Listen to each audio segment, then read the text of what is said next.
on that show, because there's your uncle who's married to Johnny. Oh yeah. You know, then there's your aunt who's on and off. I mean, the first season of the show, 3 of the women that were on it, I was blood or marriage related to, you know, and there were only 5 total. So, and Teresa, we had known, I knew who Teresa was, but we hadn't spent much time with her.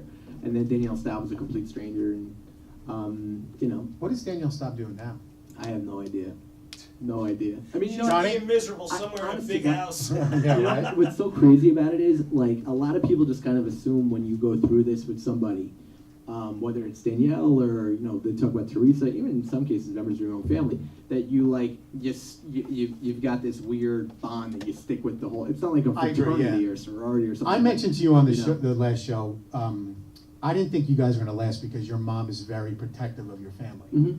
And I mean, obviously you got America, maybe the world looking at this shit. So there's got to be a lot of haters, a lot of, what do they call, keyboard warriors? Yeah. A lot of people writing shit, blah, blah, blah. Like, your mother is very protective of her family. Like, did that, I mean, she's still on the show. I don't really watch it anymore. She's still on the show? I mean, we spun off and did our own thing. So when we did manzo'd with Children, it was like, all right, you know what, let's take this shot and see if people will watch a show where it's based around just us and just be ourselves. You know, because when you were doing Housewives, it was nothing but anxiety. And there was a side of us, especially Mom, that, like, we weren't proud of. Like, why get in a room with these women and scream at each other and stuff like that? Like, who cares? Yeah. And, like, that's kind of the thing. So, like, people are so, you know, you'll say, oh, hey, do you know what Danielle Staub's doing? Or what do you think about this? What do you think about that? Like, the truth is, you know, and we really felt like this when we were filming with them, it's none of our business. Yeah. So, like, we don't really care. So, no, you're in a show where you have to make it your business, and that's kind of, like, counterintuitive to how you live your life.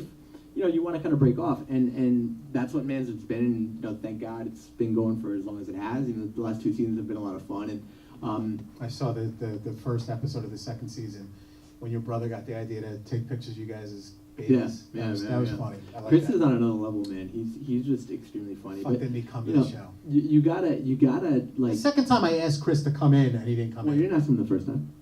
Did I not? No. Okay, so it's first time. And dick. Bastard. We'll get him in here. We'll get him in here. You know what? You're better off with, like, interviewing just him.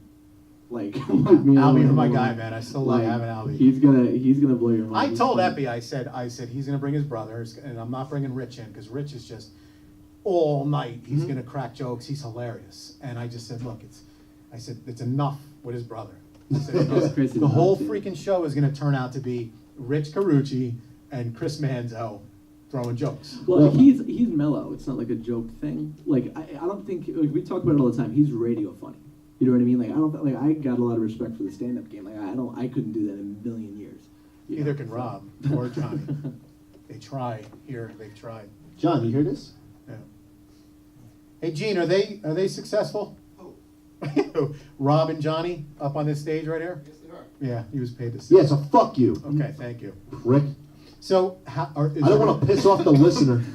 Oh, thank you. I don't care anymore. Nice. Are you still going to do Manzo, or are you guys going to film a 3rd season? I hope so. I mean, I like doing it. Look, what job is there better than that? I mean, you just kind of wake up and you do your thing, you hang with your family. And Not really. You know, Yeah. it's fun. They send you on a trip every year.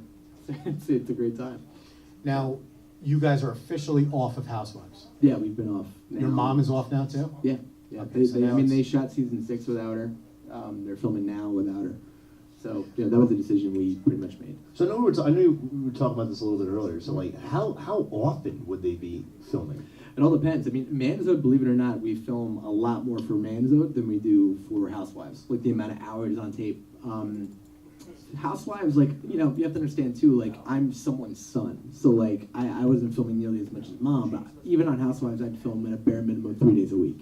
Okay. So, you know, manzo'd, you film at least 5 days a week, if not 6. And Now, do these guys live in your house? Do they sleep over? It feels like that. Sometimes, like with manzo'd, it feels like you get so close to these guys. Like, Yeah. you really, really do. Like, you get... No, every reality show talks about that. Like, Yeah. they get to know them, the kids, and all that kind Like, of there are stuff. certain people, it's... I know a lot of people, especially that are, like, talented, you know, that are, like, on TV and have earned it. Yeah.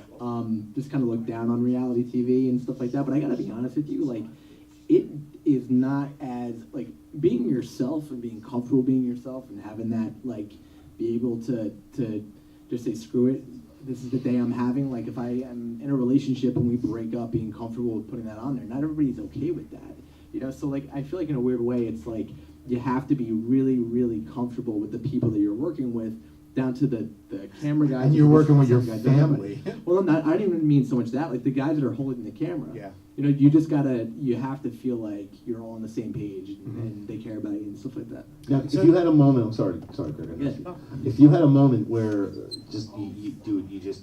you had a rough day, you just had a really long, miserable day. Somebody in your social circle fucking pissed you off, betrayed you, something like that. You just didn't want to talk. You didn't want to be involved, and somebody's in your face. You ever just be like, "Yo, listen, guys, today it's not the night. Just back off." You really can't. Out. Okay. You really Out. can't.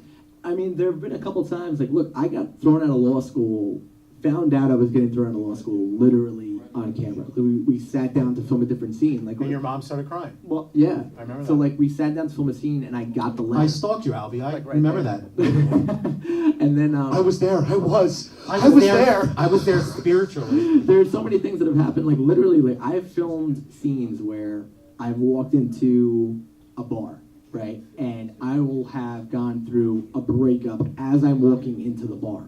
And it'll be about something else. And I know I'm wearing it on my face, and I'll be like, you know what? We're just going to make it about this. And, like, you just kind of